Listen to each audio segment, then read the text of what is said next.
You're listening to the Phil Klein Dental Podcast from VivaLearning.com. Have you ever thought about practicing dentistry in a rural area? If you've always been a country person and love the outdoors, nature, and fresh air, and not particularly thrilled with life in the big city, then working as a dentist in a rural area may be a great place to start and build your practice. However, if you're accustomed to urban living and presently reside in a densely populated city, the transition to a remote small town, far removed from the bustling city life, would entail a significant lifestyle shift. But nevertheless, there are urban dentists that are exploring this option. In this episode, we'll take a closer look at what it means to practice dentistry in rural America. Our guest is Dr. Scott Benjamin, who is in private practice in rural upstate New York and is an internationally recognized authority on dental lasers and advanced dental technologies. Dr. Benjamin has faculty appointments at several universities, is the chairman of the ADA Standards Committee Working Group on Dental Lasers, and is a past president of the Academy of Laser Dentistry. He currently serves on the editorial board for several prestigious dental journals. Dr. Benjamin will be joining us in a second, but first, are you looking for an air-driven handpiece that rivals the power and torque of electric? Well, I have good news. It's finally here. It's called the T-Max Z, and it's from NSK, a company we all know and trust as a world leader in dental handpieces. In addition to being lightweight and ergonomic, this revolutionary air-driven handpiece delivers unprecedented 44 watts of power, allowing you to cut through tough zirconia smoothly and quickly. In fact, the T-Max Z reduces overall cutting time by 30%. That means less chair time, reducing the burden on you and your patient. Take a test drive of the T-Max Z air-driven handpiece from NSK. For a free 10-day trial, go to nskdental.com and find your local rep to inquire. Experience the power and excitement of the T-Max Z series. Dr. Benjamin, good to see you again, and thanks for being on the show. Well, thank you very much, Phil, for the invitation. It's always a pleasure to have the opportunity to talk to my colleagues. So to begin, can you provide our listeners with a clearer understanding of what constitutes a rural area in the context of dentistry? Kind of a loaded question. Yeah, it is sort of a loaded question, and I oftentimes refer to, rural dentistry or a rural practice is sort of like beauty. It's in the eyes of the beholder, what a person considers rural. I practice in a very small town in upstate New York with a population of less than 3,000 people. I have a second home out in the mountains of Colorado, and it's very intriguing because when I'm out there, my friends I have in that area will ask me, how do you like being here in a rural area? And I tell them that that's urban compared to where I practice. So the idea of rural is literally how a clinician would define rural. So you've been practicing in Sydney, New York for 35 years at this point? I hate saying it, but 45. 45 years. Wow. Did you ever work in an urban area before? I worked in, I'm going to call it a moderate-sized city of about 60,000 people for a few months after I graduated, which was, again, 40 miles from where I presently live. And I live on a very small lake that I grew up on, and so one of the things we find very commonly with rural practices is that the majority of dentists that practice in the rural area are people that actually grew up in the area where they're practicing. Rural areas oftentimes don't have, and oftentimes referred to, as the window dressing of a big city. People don't see the beauty of the area because the beauty isn't just the village, but it's the surrounding area, the mountains, the attitude. Rural practices are much more laid back than a city practice. I'm on a first name basis with my patients and my staff, and it's a very casual environment. And, what drew me to this area was the fact that this is where I literally grew up and, going back home to my community. The one thing I've noticed since the pandemic is we are seeing more and more people wanting to move out of the city and into, these rural areas such as I am. I'm about 3 hours from New York City, 3 hours from Rochester, 4 or 5 hours from Boston. I speak at Tufts on an annual basis. And it's very intriguing because new patients will come into my practice and I'm not sure what they're expecting, but they get very surprised because they say, you are more modern than up to date than the people I was seeing, in the big cities. That's interesting. So, how does the clinical scope in rural practice differ from urban settings, and how does it influence a dentist's skill set? One of the disadvantages or advantages, depending on how you want to describe it, is a GP dentist, a general practitioner in a rural area, will do the gamut of dentistry, everything from implant dentistry to basic education to routine restorative care. When you start trying to refer people to specialists, oftentimes it means an entire day off of work because they've got to commute, 30, 40, 50, 60 miles or more to get to a specialist. When I graduated from dental school, I vowed I would never do molar endo again in my life. And now I find myself doing molar endo on a daily basis and literally enjoying it. But having the right skill set and the technology of learning how to do all these things becomes very, very important. In a rural area, you have a much closer relationship with your patients. I have patients that have literally been in my practice since the day I started.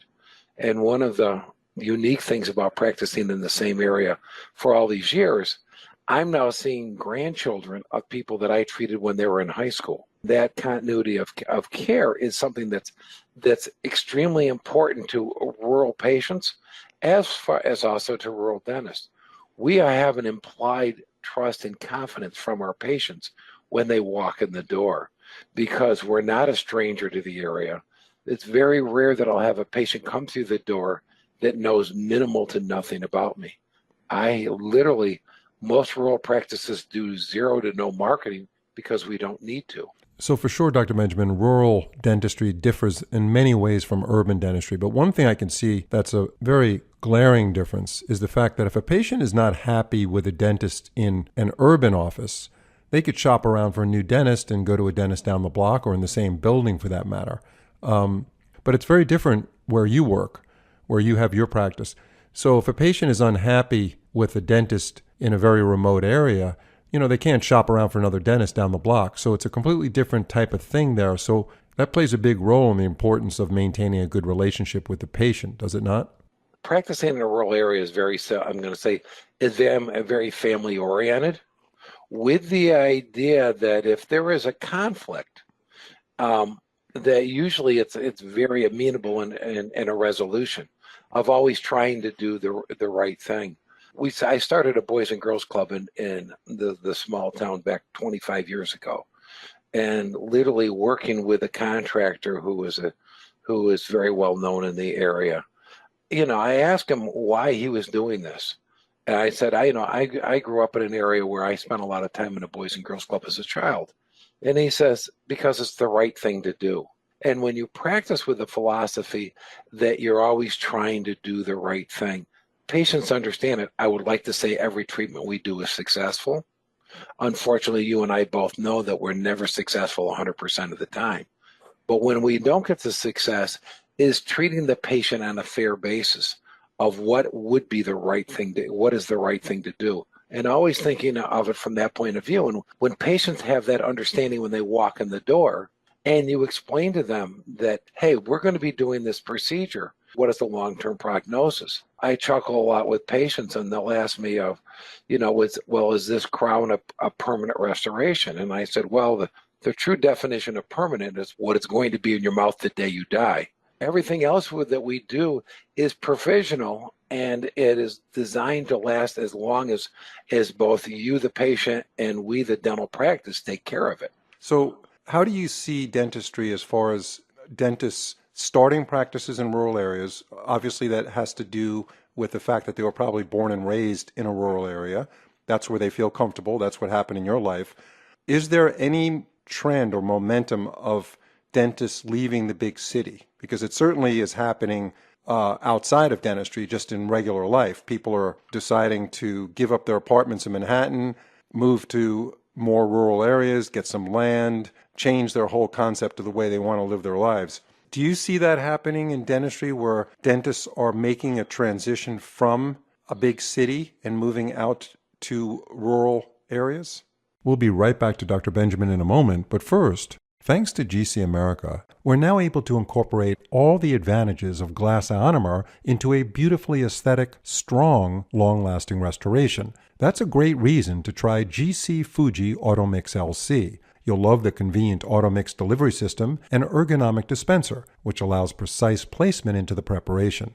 And GC Fuji Automix LC is bioactive, allowing for a high rechargeable fluoride release, which is ideal for high caries risk patients. And because it forms a chemical bond to tooth structure, even in the presence of saliva, there's no need for etchant and adhesive bonding. This saves steps and is ideal for challenging patients where access and isolation are difficult. And the small filler particles in the material allow for superb polishability and excellent aesthetics. So when you're thinking glass ionomer for your clinical cases, think GC America, a world leader in dental materials. To learn more, visit gc.dental. Since the pandemic, that the topic you just discussed is something that we're seeing with patient flow in particular, of people wanting to get out of the high-rise apartments in the metropolitan areas and move out to rural areas. And, practitioners, and I find it a little ironic because I basically live in an area that could be considered a resort area. People will come here for weekend getaways from the city. And one of the comments they say, gee, I wish I could live in an environment like this. And, when I talk to clinicians, about that, and they say, well, gee, where do you get your patients from? Well, I draw patients from literally all over New York State and Pennsylvania. Your ability to treat patients is again, it builds on that, and the word of mouth advertisement that you have in a rural practice is the primary list. I make the joke of my entire marketing budget consists of a sign out in front of my office, a standard small shingle, and a lousy website that I wrote myself. That's my entire marketing budget. I don't need to do that. But you ask a question which is sort of ironic, is that starting a practice in a small town, I think, is sort of inappropriate. Small towns, almost every small town is looking to have doctors come in and work with the doctors that are there. The opportunities are there to actually build the practice from inside or take over, and with a mentor in the practice. This is, the idea of starting from scratch in a small town can be done very easily, but really it's a matter of you don't need to, because almost every small town will have a clinician that is looking for help. So the opportunities are there. I mean, one of the things that's happening in rural America presently, which is really unfortunate, we're seeing many dentists get to the age of retirement and literally just closing their doors because they can't find people that are willing to come in. And it's not that the practices are being on sale for a huge price. It's more like, again, the rural clinician is more interested in having the family of patients that he's been treating being taken care of when they get to the point of retirement. Well, let me ask you this. You're about my age. We don't have to reveal our ages. It's not a big deal. So you're at a point where you're not that far away from saying, okay, I'm ready to call it quits, as sad as that might be. What are you going to do? Do you have an associate that's going to take it over? Presently, I don't. And again, it's something that I've been looking for. I get contacts all the time because of the nature of what I do. Gee, Scott, I'd like to come in and have you teach me how to do advanced dentistry. The lasers. Again, I have about a dozen different light wavelengths that we use in my practice. And again, I had up not only the laser standard, but the imaging standard for the American Dental Association. So I have people at night, that I'd like you to come in for a couple of years, then go back to the city, and which is, I'm not interested in that. I'm very interested in having somebody that's coming in that's looking for a long-term process. It's the misconception that people in the country are significantly different than the people in the cities. But there are marked differences between city patients and rural patients to some extent, right? The attitudes are different, but the human body doesn't change. But the attitudes are different. Patients in small towns are less demanding. They are very, very interested in care as far as health related. Cosmetics in rural areas is not a big issue. And the reason it's not a big issue is people are happy and content with who they are and how they look. They're not trying to be somebody that they're not. And so the idea of a high-end cosmetic aesthetic practice in a rural area, high-end cosmetic dentistry is being done, but it's not a major push for the patients. The patients are interested in how they can maintain their health appropriately. And so again, as I mentioned, almost every dentist in every rural area is looking to have somebody come in to literally transition and to take over their practice. And we're seeing more and more practices literally just closing the door and walking away. I mean, I get asked all the time, when are you planning on retirement? And I said, look, I love what I do. I'm going to practice as long as I'm physically able because I enjoy it. I look forward to going to work because of the relationship with my patients, the relationship with my staff. That's something that gives me satisfaction. And I think many rural clinicians fall into that category. The old joke is, if you have a job you love, you'll never work a day in your life. And many of the rural clinicians will fall into that category because they're treating people that are friends, our colleagues. So they look forward to the interaction, and it's a time to literally catch up with people. Yeah, but as these practices are starting to sell and nobody's buying them, and you say, unfortunately, some of these dental practice owners are just walking away and closing the door, who fills the gap there? You need a dentist to service those people. That's a big problem. The ADA actually refers to it as the mallocation of dentists versus the malocclusion. I mean, I just taught a course in San Francisco for a practice there recently on lasers, and it was intriguing. They were in a building with 200 and some other dentists in the same building. Now, in the 6th District Dental Society where I practice in New York, we have that many dentists scattered through a 9-county area.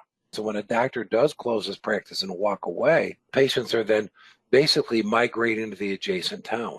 Let me ask you something about what you did with your molar root canal. Let's just step back because I want to hit that before we end this episode.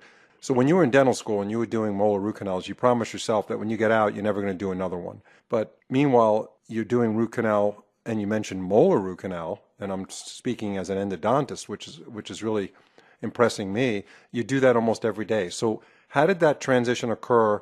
Why did it occur? And how did you get the expertise to feel comfortable doing molar root canal? One is getting the proper, advanced education. And secondly, I'm going to go back to the rural environment again, the trust and confidence with the patient when you say, look, this tooth has got 2 options. We have to get the infection out of the inside of the tooth, whether we do the root canal and get the infection out or whether the tooth is extracted. Let me refer you to a specialist that's 45, 50 miles away.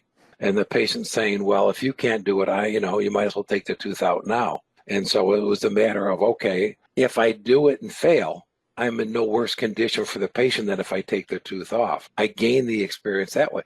One of the biggest problems that's happening, and again, as you mentioned, I'm on faculty of several dental schools today, is that the experience that students are getting today in many schools is minimal. Now, again, when my practice, we do laser-assisted endodontic procedures as a routine part of the care. And so I have confidence now, even on complicated situations, that I'm completely decontaminating the endodontic environment and then getting the entire root canal system filled. But again, it's like anything else. You take one step at a time and climb the ladder. You take the ones that are easy, and move forward with them that way. And I do want to let our audience know that we did a really great podcast together on how you used your laser for molar root canal. The title of that podcast is How a GP Mastered Molar Root Canal Therapy with a Laser. There's no question about it. That podcast really does explain the benefits of a laser and how you've been able to use it and keep all this molar root canal in-house, allowing your patients to keep their teeth rather than have it extracted, like you mentioned, because they had to travel 40 to 50 miles to see a specialist.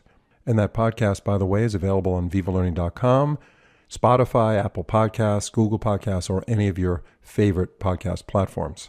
So, Dr. Benjamin, what would you say to a dentist, a female or male, who's working in the city, such like Philadelphia, for instance, where I went to Penn? And there's a lot of city issues right now. There's high crime, there's all sorts of issues that we don't need to go into now. But that dentist is dreaming about a different kind of life, maybe a life that's less stressful, more laid back, more naturally beautiful, less traffic, less congestion.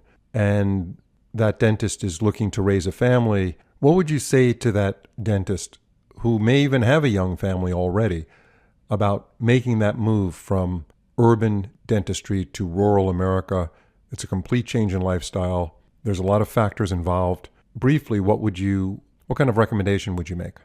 It's a wonderful opportunity to enhance your quality of life. The idea of small town education for kids, our school systems in small towns still have that personal touch. The faculty of the schools know all of the students, and the ability and the quality of the education in these small towns, I think, is actually superior to what's going on within the big cities. Because if a child needs the individual attention, they're getting it. One of the biggest detriment of moving to a small town is a matter of the dual professional family, which is more and more common today than it was when I graduated from dental school years ago. My wife is a CPA. I'm a dentist. Fortunately, we were in an environment that was able to accommodate both of those professions in a very adequate way. Usually the biggest detriment of somebody moving to a rural area is that their spouse, whether it's a male or female, is not comfortable with that type of environment.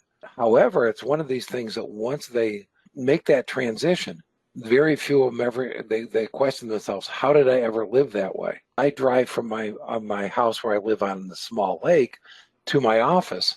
It's a half an hour, it's a 20-minute drive with one stop sign. I may see 8 or 9 cars on the way to work in the morning.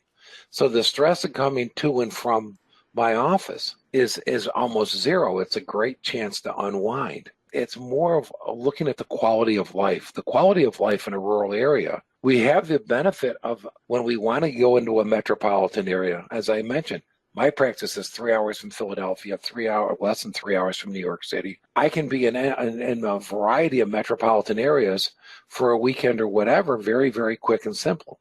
And it's that type of idea. People have a feeling that when you move out to the mountains, you cut off your ties to the outside world, which is probably the dead opposite. You're actually going to expand your ties to the outside world.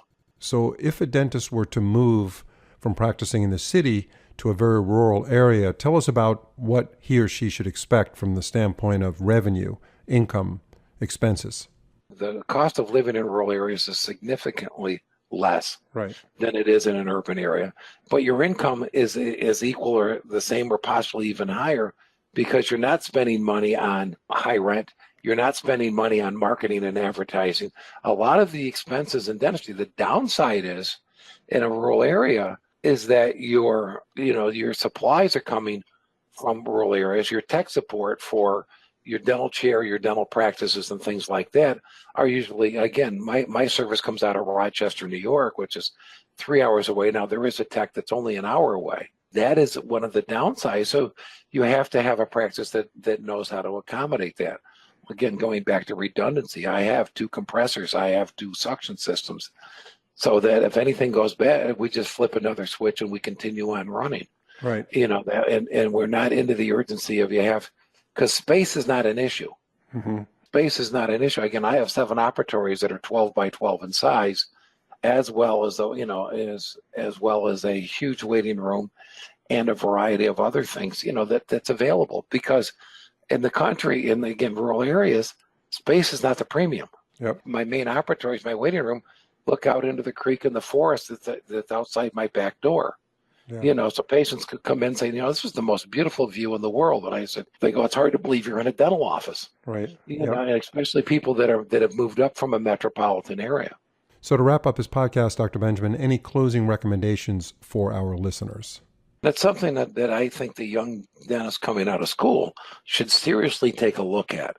It's an opportunity that's there that is not well known because unlike corporate dentistry, they're not out trying to head hunting at the schools and doing things along that line. Yeah. Just find an area that you want to live in and then have a profession that matches the lifestyle you want to live in. Every dentist that has moved into the area, into this area, has been pleasantly surprised with the attitude of the patients and basically the supply of patients. It's a matter of if you're happy with what you're doing, you're going to be successful. As with everything else, Dr. Benjamin, thank you so much, and we'll see you on the next podcast. Thank you for the opportunity, Phil. It's always great discussing things with you. If you've been enjoying our podcast, we'd love to hear your thoughts and feedback by leaving a review on your favorite podcast platform, whether it's Spotify, Apple, Google, or any other platform you listen on. Leaving a review is a fantastic way to support us and help others discover our show. Thanks for listening. See you next time.